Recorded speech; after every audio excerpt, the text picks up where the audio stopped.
Well, Adrian, thank you for meeting me today in this meeting. I'd like you to introduce yourself. Yep, Adrian Gonzalez. I'm a senior software engineer. I've been employed at Asuragen for quite a while, and that's where you and I sort of joined forces. I was actually thinking, do you recall when the duration that you were there? 2 years almost to the day. Wow. Yeah. Wow. Yeah, 2 years almost to the day. Started out as the contractor, and then they kept bugging me to stay on as full time, and so I did. Yeah, I was probably one of the ones that was bugging you to stay. I think, Yes. So early on, I think that our uh, initial thought for bringing you on or bringing somebody on, we'd recently started sort of a greenfield project, and one of the key pieces that I or another coworker was missing was identity server at the time, and so one of the big pieces when we were interviewing you, that was one of the things that you threw out at us early on was the identity server, and so that perked our ears, and we listened. And one of the things that we found was you had a side project where you had it was a sort of a cloud-based microservice project, and that also caught our ear. But we quickly, after talking with you and noticing you had the skills that we needed, we brought you in. And I think originally it was, the idea was you were going to be relocating, and things didn't work out. And one of our company was sort of, we had a hard and fast rule on no remote work, at all. And the manager at the time, was discussing it with the team. And one of the things that I mentioned to him, I was like, we should allow, remote work, rather than going through the process again. We already enjoy working with him. He's got the skills.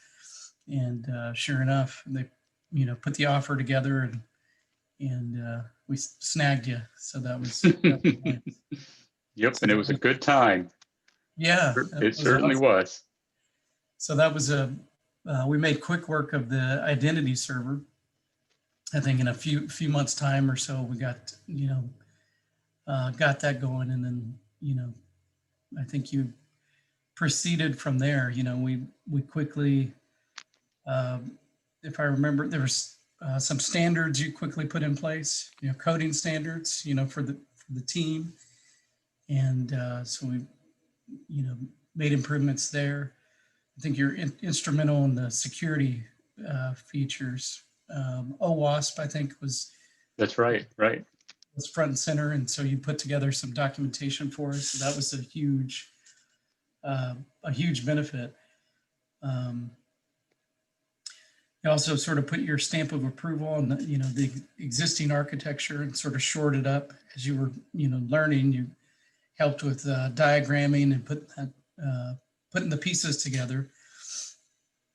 And so that was a big help. And then, from what I remember at the end of that project, as we got to the end, there were some performance improvements that we needed to make. And, you were very instrumental in, going in as far as the multi-threading aspect of it, and also query optimization. So you sort of dove in and helped speed things up. So that was just a few of those things that I can remember. Yeah, it was a huge improvement. Yeah, it was significant. So, and then I think one of the last things, to sort of close the loop on that, I think what you ended up doing, the last part of your tenure there was took our layered application and sort of did a lift and shift and moved that into a cloud-based application. You know, one of the big pieces is we had a sort of a background service that was sort of running and capturing events as they sort of came in. And, you know, one of the things that you did as you moved it to the cloud was moved it into more of an event-driven application. And so that, you know, that was helpful, you know, utilizing some of the Azure event grid messages. And so that was nice to see. The other big piece of that was you, of course, diagramming all of that information and then training myself and another coworker. So that was another big benefit. So it was quite a lot happened over those 2 years. It did. A lot happened. Yeah. So during that time, what can you say about my abilities as a solutions architect? Yeah, we touched on it a little bit. I think that the,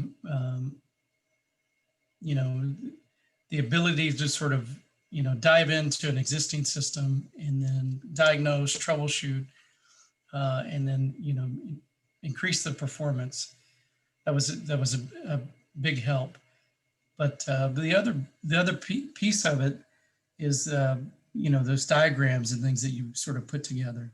So, you know, sort of, it's not whiteboarding, but, you know, a more formal approach where you sort of, you know, as I said, diagrammed it out, and then you were able to quickly transfer that knowledge. You know, this is how the system is functioning. These are the major components that are interacting with it.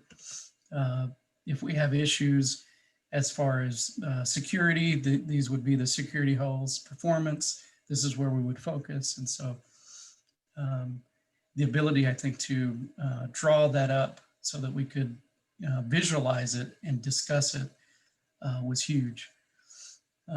You know, the second thing I'll say about that is that, you know, we really had a lot of fun sort of as we had the diagrams up and going. There was a lot of collaboration that was involved. So it was super helpful.